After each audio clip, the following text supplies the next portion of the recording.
So, you want those sweet credit card rewards, but you don't know where to start? Well, we all start somewhere. So in this video, we'll be going over all the top beginner cards that you should consider. All the cards today are easy to get and have no annual fees. Hey, I'm Kevin, and on this channel, we talk strategies to help you along on your financial journey. So let's get into it. So if this is your first credit card and you have little to no credit score or credit history, then you'll probably be looking at student cards or secured cards. These are cards that are easy to qualify for with little to no credit history required and are there to help you start building up your credit. First, we have the Discover It Student Cashback Credit Card. This is a card that gives you 5% cashback on all your purchases throughout the year in different categories. In 2021, this meant places like grocery stores, Walgreens and CVS, to gas stations, wholesale clubs, streaming services, restaurants, PayPal, and Amazon, Walmart, and Target, just in time for the holiday season. You'll then get 1% back on everything else. On top of that, Discover will match your cash back at the end of your first year 1-to-1. So if you maxed out every single quarter of spend, that would have given you, at a 5% rate, $375. So at the end of the first year, Discover would give you an additional $375. These type of perks actually rival some of the perks that non-student cards have that we'll talk about later today. Yes, the categories would change, but if they stay along the same lines of grocery stores, Amazon, and places people shop a lot, then the value will still be there. If you do get this card, remember that you have to activate every single quarter to get the special 5% back in specific categories. Next, we have the Discover It Student Chrome card. This is a bit more basic, but you don't have to activate anything, but you're just getting 2% back on gas stations and restaurants, 1% back on everything else, and you're still getting the cashback matching at the end of your first year. Now, both of these cards are pretty good, and although this has a lower percent in certain categories, it is more predictable and doesn't need you to go in and activate every single quarter. On top of that, these student cards will give you $20 back in statement credit if you're able to have a 3.0 GPA or higher for the next 5 years. Now, maybe you're not a student, or maybe you're trying to rebuild your credit and you're being denied for a bunch of the other credit cards out there. Well, enter the secured credit card. Now, this card doesn't just give you credit limit. In fact, a secured credit card means you'll have to put up collateral, like a minimum of $200, and the credit line they give you every month is that amount. This way, Discover knows that even if you can't pay your bill off, they already have your money. And for you, you're able to start building your credit. After 8 months, Discover will then reevaluate your account, and if you're in good standing, they would upgrade you to the non-secured card, which doesn't have this deposit that you need to put up. Even though this is a secured card, you are still getting the same perks that the Chrome card has, with 2% back on gas stations and restaurants, 1% back on everything else, and the cashback matching at the end of your first year. All right, so if you have decent credit history or credit score, then you'll definitely want to take a look at the amazing beginner cards we'll talk about next. First, you have the highly recommended City Double Cash card. This is a card that effectively gives you 2% back on all your spend.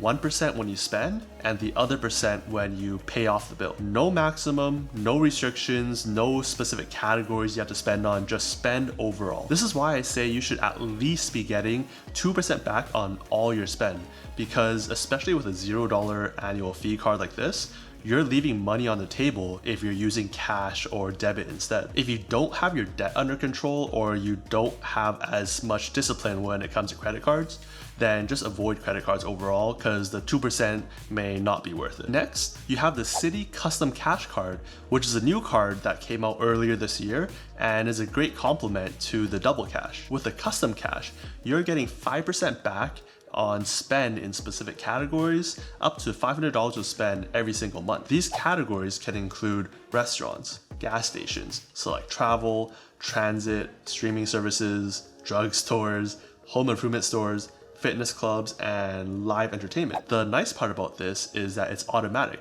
You don't have to go in and choose your category. It'll automatically give you the cashback on your top spending category. Compared to some of the other cards that limit you to $1,500 to spend every quarter, this has the same spending limit, just with more flexibility month to month. This card also gives you $200 in cashback after your first $750 in spend in the first 3 months, which is something that the double cash card doesn't have. One thing to note is that the cash back here is actually in city thank you points. So instead of $200, you're getting 20,000 city thank you points that can then be redeemed 1 point to 1 cent, so $200 towards credit. But you're also able to save up and use these points to redeem for travel partners or other perks that could potentially give you even more value. The Points Guy, which is a popular credit card and travel blog, values these points at 1.7 cents a point because of these reasons. Next, we'll talk about cards in the Chase ecosystem, namely the Chase Freedom Unlimited and the Chase Freedom Flex. First, the Chase Freedom Unlimited.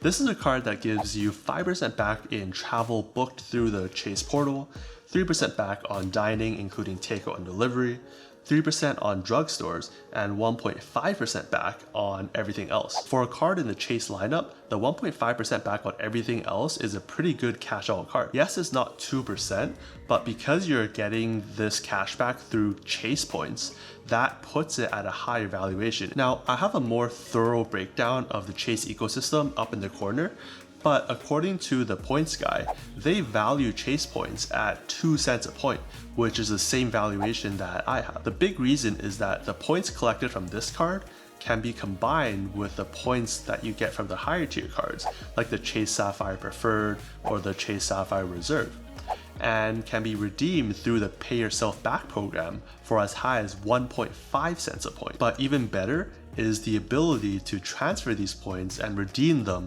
on travel partners, where you could redeem for upwards of 10 cents a point for some flights. It might seem complicated at first, but I break it all down in my video that you should check out after this one. On top of those perks, you're also getting Dash Pass for 3 months, as well as 5% back on Lyft, and the $200 bonus with 5% back on grocery store spend in your first year, which is a really strong draw to this card. Hey, real quick, if you're finding value out of this video, let me know by tapping that like button. It's really appreciated. Next in the lineup, we have the Chase Freedom Flex.